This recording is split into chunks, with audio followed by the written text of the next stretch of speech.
प्यारे बच्चों, आप सभी को गुड मॉर्निंग। आज का दिन 2024 में सूर्योदय अपने प्रथम प्रकाश के साथ नई ऊर्जा हम में भरने का प्रयास कर रहा है।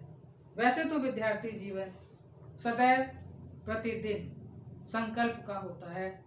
हमें अपने साथ अपने जो लक्ष्य निर्धारित किए हैं उनसे हम संकल्प और अपनी लगन से आगे बढ़ते हैं। आज मैं उन बच्चों के साथ रूबरू होना चाह रही हूँ क्योंकि अभी कुछ रिजल्ट आए हैं। उन रिजल्ट में हमारे कुछ बच्चों ने अथक प्रयास के बाद भी अपने लक्ष्य को प्राप्त करने में कहीं 2-4 अंक से कमी रह गई है, असफल हुए हैं। बच्चों में बताना चाहूंगी कि आप में ही कहीं हम अपने आप में ही कहीं हमारे पास अपना जामवंत है जो हमें बूस्टअप करता है कि हमें अपने लक्ष्य को प्राप्त करना है। ये जो असफलता का समय है, असफलता का जो मौसम है, इसी में हमको सफलता के बीज बोने का ये अनुकूल समय है। हमें अपनी सफलता से घबराना नहीं है। कोई बात नहीं, आज हम अपने लक्ष्य से पीछे हैं, कल हम उस लक्ष्य को प्राप्त कर लेंगे। कभी ऐसा होता है जब हम अपने लक्ष्य को प्राप्त नहीं कर पाते, हमारी लगन प्रतिबद्धता कहीं टूट जाती है, लक्ष्य कहीं पीछे छूट जाते हैं और हम बिखर जाते हैं। प्रिय विद्यार्थियों, ऐसे अवसर पर हमें घबराना नहीं है। मन के हौसले को और स्वयं को, अपने मनोबल को बढ़ाना है। एक लाइन मुझे बच्चों बहुत पसंद है, मैं अपने आप को खुद भी इसी तरह बूस्टअप करती हूँ। इस तरह तय की है हमने मंजिलें, गिर पड़े गिर कर उठे उठकर चले।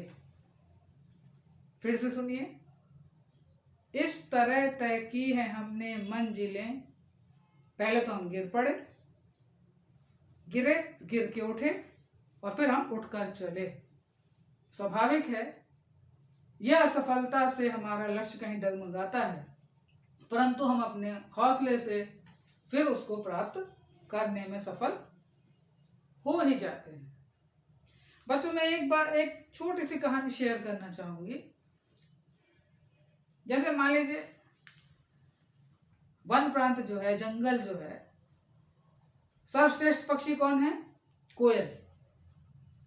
यदि जंगल में, वन प्रांत में सिर्फ कोयल गाए, कोयल कभी कभी गाती है जब उसका मौसम आता है गाने का, उसी बीच गाती है। और यदि बस वो उसी बीच गाए तो वन प्रांत तो एकदम से नीरव हो जाएगा क्योंकि कोयल को ही गाना है। बच्चों में ये कहना चाहूंगी कि वन प्रांत में छोटी छोटी चिड़िया, पक्षी, पशु सब अपनी भाषा बोलते हैं, सब चहचहाते हैं, तभी वन प्रांत गुंजायमान रहता है, चहचहाता है। पक्षियों का कलरव वन की शोभा बढ़ाता है। इसी तरह हमें भी, हमको अपना स्वॉट एनालिसिस खुद करना चाहिए। हमें अपनी स्ट्रेंथ देखनी चाहिए, हमें अपनी वीकनेस देखनी चाहिए। हमको जो अपॉर्चुनिटी मिलती है, हमें अपने अवसर देखना चाहिए। उन अवसरों में जो बाधाएं तो आएंगी ही आएंगी, ये आप मान के चलिए। चांदी का चम्मच ऐसे रखा नहीं मिल जाएगा कि हमको बस ऐसे ही मिल जाएगा। इसलिए हमें उसे प्राप्त करने के लिए उन बाधाओं को पार करना ही होगा, तभी हम अपने लक्ष्य को प्राप्त कर सकते हैं। और ये भी सही है, मैंने वो जो कोयल का उदाहरण दिया और फिर कोयल के बाद में चिड़ियों का चहचहाना पर आ गई। मेरा आशय इसमें ये है, हर व्यक्ति चाहता है आईएएस बने, आईपीएस बने, आईएफएस सर्विस में जाएं, परंतु जैसा मैंने स्वॉट एनालिसिस अपनी बताई कि हर बच्चा बशर्ते हमको अपना एनालिसिस खुद करना होगा। यदि हमारी वीकनेस है, गणित हमारी कमजोर है, इंग्लिश हमारी कमजोर है, कुछ बच्चों की हिंदी कमजोर है, तो हम अपना इस खुद एनालिसिस ऐसा करके हम ऐसी फील्ड चुने और अपने उन सीमाओं को देखते हुए अपने लक्ष्य को निर्धारित करें और अपने हुनर को पहचान लें, अपनी स्ट्रेंथ को पहचान लें, और यदि हम में लगनशीलता है तो हम निश्चित अपने लक्ष्य को प्राप्त करने में सफल हो जाएंगे। हमें घबराना नहीं है, क्योंकि कई बार क्या होता है बच्चों, एक इंग्लिश का संस्कृत का है, महाराजा भर्तृहरि का है, ये जो अपने लक्ष्य में को प्राप्त करने वाली बात पर है कि विघ्न तो कई तरह के आते हैं। जो हमने शॉर्ट में बोला है कि जो शॉर्ट एनालिसिस में जो बाधाएं हैं वो तो आएंगी, तो उसने लिखा है कि विघ्न के भय से जो निम्न कोटि के लोग होते हैं कोई कार्य प्रारंभ करते ही नहीं है, और मध्यम श्रेणी के लोग कार्य तो प्रारंभ कर देते हैं, लेकिन यदि जरा सा विघ्न आता है तो उसे वे बीच में ही छोड़ देते हैं। और उत्तम श्रेणी के लोग क्या हैं कि जो विघ्न बार बार उपस्थित होंगे और उसको जो सफलता उनको मिल रही है उसे वो मतलब अपने लक्ष्य को छोड़ते नहीं हैं और अंततः वह उसे पूर्ण कर लेते हैं। तो चलिए विद्यार्थियों, हमको अपनी असफलता में सफलता के बीज बोने के लिए दृढ़ संकल्प होना है, ताकि हम स्वयं अपने आप को बूस्टअप कर सकें। और जैसे एक गाने की एक लाइन है, ये मत कहो खुदा से कि मेरी मुश्किलें बड़ी हैं, मुश्किलों से कह दो मेरा खुदा तो बड़ा है ठीक है, मगर उस जो हमारा ईश्वर है, हर व्यक्ति को अपना ईश्वर या आराध्य अवश्य रखना चाहिए, उससे एक मनोबल बढ़ता है।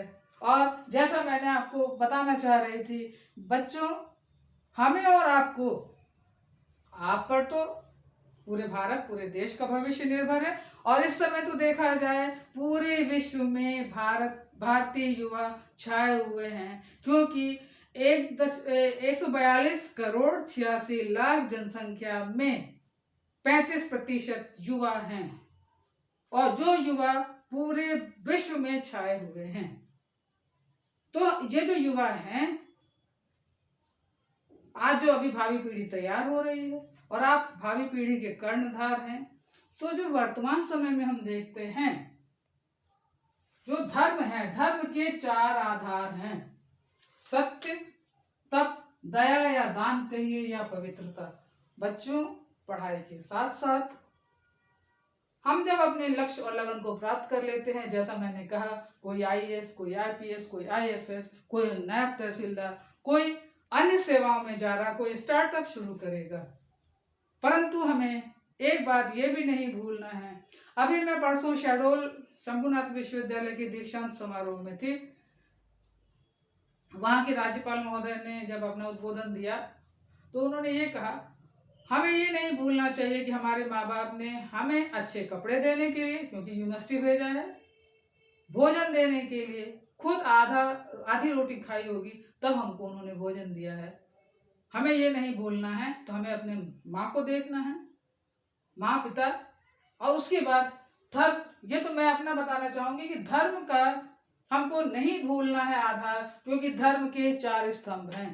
जब हम अपने लक्ष्य को प्राप्त कर लेंगे, किसी पद में आ जाएंगे, हमको अपने लगनशीलता के साथ साथ क्योंकि हमने एक अपना आराध्य भी बनाया हुआ है, तो उस आराध्य के आधार पर हम अपने धर्म को अपने बल पर, अपने आधार पर खड़ा करने का प्रयास करेंगे, सत्य के द्वारा, तप के द्वारा, दया या दान करेंगे, और या हम पवित्रता से अपने जिस लक्ष्य पद पर हैं आधार पर हम, जिस स्वाभाविक है कोई पद और गोपनीयता की शपथ लेता है क्योंकि वो उस धर्म और वो उस पद पर रहता है, परंतु हम लोग जिस पद पर रहते हैं और कार्य करते हैं, तो हम अपने आप से अपना संकल्प लेते हैं कि हम जिस फील्ड में होंगे ईमानदारी के साथ उस कार्य को करेंगे। तो बच्चों, हमको अपना धर्म का मनोबल बनाए रखना है, क्योंकि आप जैसी युवा पीढ़ी ही भारत को विकसित बनाएगी, विकासशील बनाएगी, और एक भारत श्रेष्ठ भारत के आधार पर विश्व में अपना स्थान बना सकेगी। और जैसे मान लीजिए ये कहकर कि हम अपने लक्ष्य को न बीच में छोड़ दें कि बाधाएं आ रही हैं, हमको उन बाधाओं को पार करना है। जैसे संकट, उसी बाधाओं को संकट कह लीजिए। मैंने आराध्य की बात की, मैं बच्चों को कभी कभी ये बताती हूँ, आप जैसे आजकल कि बच्चे तो ना रामायण पढ़ रहे हैं, ना महाभारत पढ़ रहे हैं, ना कुछ पढ़ रहे हैं। हमें तो लगता है कुछ बच्चे हैं जो तुलसी जी में सुबह जल ढार रही हैं, पूजा कर रहे हैं, नहीं तो पूजा भी करना आजकल के बच्चे करते हैं, परंतु शो ऑफ उनमें बिल्कुल नहीं है, वो दिखाना पसंद नहीं करते। इसलिए शायद धर्म के जो 4 स्तंभ हैं उसे वो यूं ही जाने दे सकते हैं। एक साधारण सा एक मंत्र दे रही हूं आपको, सफलता के मूल मंत्र के साथ एक बीज मंत्र दे रही हूं कि जब कभी जीवन में कोई संकट आए, हनुमान जी का एक 2 लाइन ध्यान कर लीजिए। कवन सो संकट मोर गरीब को, जो तुमसे नहीं जात है टारो, बेग हरो हनुमान पाप, महाप्रभु जो कछु संकट होए हमारो। हमें एक नई प्रेरणा देगा। आने वाले संकट से, वो बाधाएं किसी भी तरह की हो सकती हैं, हमको प्रेरणा मिलेगी, एक अंदर से हिम्मत मिलेगी और हम अपने उस लक्ष्य को प्राप्त करने में आसान हमें होगा। और बच्चों, मैं एक बात और बताना चाहूंगी, महिलाएं मोस्टली बहुत आभूषण पहनती हैं, मगर हम बुद्धिजीवियों का आभूषण, हम युवाओं का आभूषण शिक्षा है। शिक्षा एक ऐसा निवेश है, यदि हम शिक्षा पर निवेश करते हैं तो उसका जो रॉयल्टी कह लीजिए, उसका प्रतिदान कह लीजिए, जीवन तक रहता है, जीवन के साथ भी और जीवन के बाद भी रहता है। हमें ऐसा कार्य करना है। और दूसरी बात, हमें शिक्षा का तो जो हमने ले ही लिया, शिक्षा मतलब हम जिसे धारण कर रहे हैं, ज्ञान को धारण कर रहे हैं, उस शिक्षा के साथ हम अपने व्यक्तित्व में यदि लगन, धैर्य, साहस कोई यदि हम अपने आचरण में उतारें तो इससे श्रेष्ठ आभूषण किसी व्यक्ति का नहीं हो सकता। बच्चों, मैं आपको आज के दिन इन आभूषणों से सुशोभित हो आप अपने लक्ष्य को प्राप्त करें और अपने व्यक्तित्व का विकास करें, ऐसी मंगल कामना करती हूँ। बहुत बहुत धन्यवाद बच्चों। मैं आपको एक ऐसा गीत बताना चाहूंगी, मैं लिंक में डाल दूंगी, शेयर कर रही हूँ, उसे आप करिए। क्योंकि हमारा कॉलेज को एजुकेशन कॉलेज है, कई तरह की समस्याएं आती हैं युवा पीढ़ी को देखते हुए। बच्चों और बच्चियों में बताना चाहूंगी, मित्रता करिए तो स्वस्थ मित्रता करिए और अपने लक्ष्य को न भूलें। स्वस्थ मित्रता करनी है, जैसा मैंने आपको बताया, सत्य के जो स्तंभ हैं, जरूरी नहीं मैंने जैसा आपसे पहले कहा महाभारत पढ़िए, उपनिषद पढ़िए, रामायण पढ़िए, नहीं। हम अपने जीवन में अपने माता पिता, अपने परिवार, अपने पूर्वजों के दिए हुए आचरण को धारण करें और अपना जीवन दूसरों के आधार को भी आधार बना सकें। जब भी मैं क्लास में होती हूँ, बच्चों को हमेशा बताती हूँ, यदि आज के वातावरण के आधार पे आपको देखना हो, संभलना है आज के वातावरण से, तो जब वी मेट पिक्चर देखें, आपको फ्रेंडशिप मिलेगी।